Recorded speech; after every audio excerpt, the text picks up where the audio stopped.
My mama used to say, baby, don't take nothing from no man. They gonna always want something in return. And she said it with such conviction, like it was a rule, like it was something I needed to remember. She said it like words matter. And like those words would matter. And so, as a little girl, I learned those words. I learned to live those words. So much so that when I was a little girl growing up in the projects of Savannah, Georgia, in a place called Garden Homes, I couldn't have been any more than knee-high to an ant. Standing on a stool in front of the kitchen sink, probably about 6 or 7 years old, washing dishes with washing powder. Now, I don't know about y'all. But during those days, I had no clue as a little girl that there was actually dishwashing liquid for dishes. We cleaned everything with washing powder. And I would stand on that little stool and wash dishes and rinse dishes and dry dishes. And I learned how to take care of myself. I learned how to take care of my brothers. I learned how to take care of a house. You know, one thing I learned as I've gotten older is that there are far too many little black girls who learn how to be women before they learn how to be ladies. And so I learned how to take care of myself. Fast forward. I'm in my 20s now. And listen, I used to be a brick house, y'all. I'm more like a stucco now, but I was fine. I had my first baby at 22 years old, my senior year in college. And by the time I was 24, I was married to an amazing man who just loved me. Y'all, that man loved my dirty drawers, okay? By the time I was 28, I was a school teacher. I was a wife. I was the mother of 4 beautiful, bouncing baby boys. And I knew how to take care of everything and everybody. But what I didn't know how to do was to let anybody take care of me. Once we got married, my husband's friends, they all seemed to want to get married after the fact. It works like that sometimes. It just takes one of them to jump. And then they all want to get married then. His best friend met this beautiful woman in Texas. And so my husband and I decided we were going to take this long road trip from Augusta, Georgia to Houston, Texas to this wedding.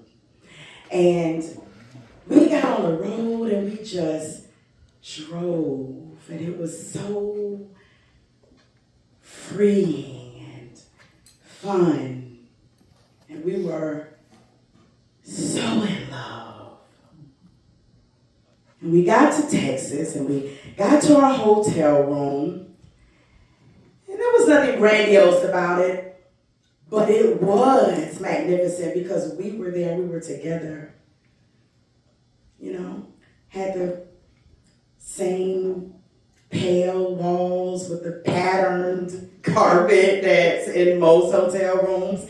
And we got there and we jumped on the bed, kicked our shoes off. The luggage was over in the corner. We didn't touch it, didn't do anything. And we had been listening to something, I can't remember if it was the television or maybe it was a radio show we were listening to. I don't know. But we got on the discussion of relationships. And out of nowhere, I said, you know, I don't need you. Wow. Wow. And for a moment, I saw his face. Something in the room changed. The air shifted a bit. But I kept talking, and I was trying to get him to understand. I don't need you. I want you. I care about you. I can take care of myself. You know, and I'm just saying, I don't need you. And he looked at me. He didn't argue. He didn't get defensive. Actually, he didn't say anything. So I just kept talking. And we got dressed, and we went to the wedding, and we had a great time, and we danced, and we laughed, and we loved on each other, and it was just beautiful. Years later, I was in graduate school, and I came home. It was in the springtime. I believe it was somewhere in the middle of March. And that particular day, I was just tired. See, the boys had grown up. They were toddlers running around. I was the busy school teacher, working on a specialist degree, being a wife, the church lady, all the things. I was exhausted.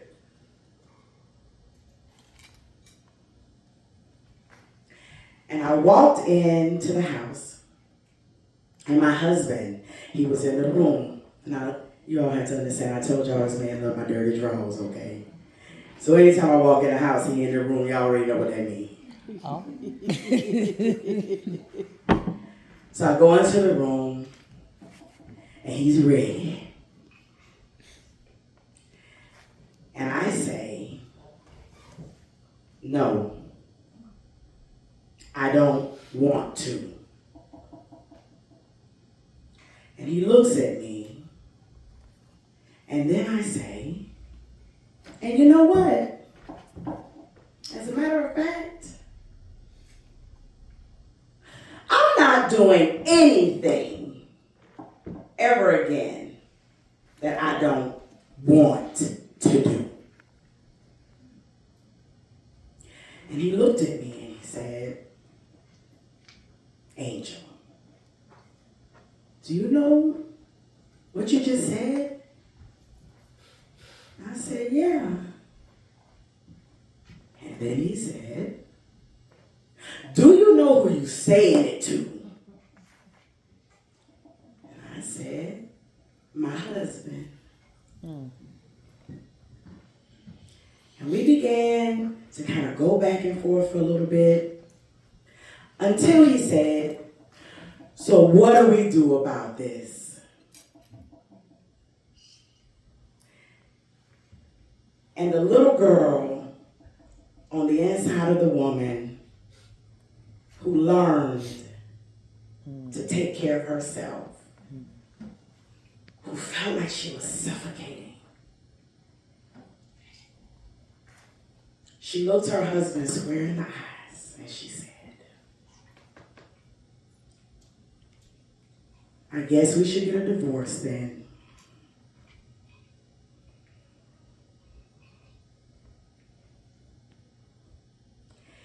And what I learned some years later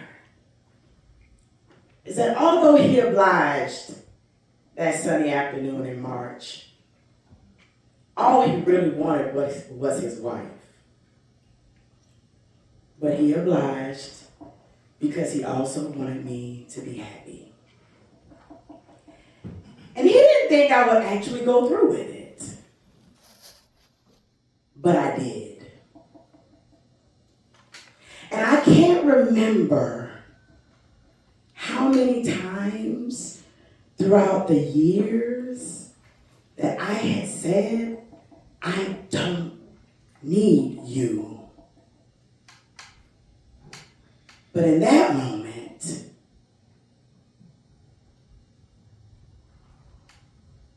I felt like I didn't. And I think about that sometimes, and I don't share these two stories. I don't really put them together, these two moments. I never really thought about them working hand in hand. Oh, but they did. And although I can't really remember how many times I told the man who made me a wife, who made me a mother, who loved my dirty drawers, that I didn't need him, when what I really meant to say was,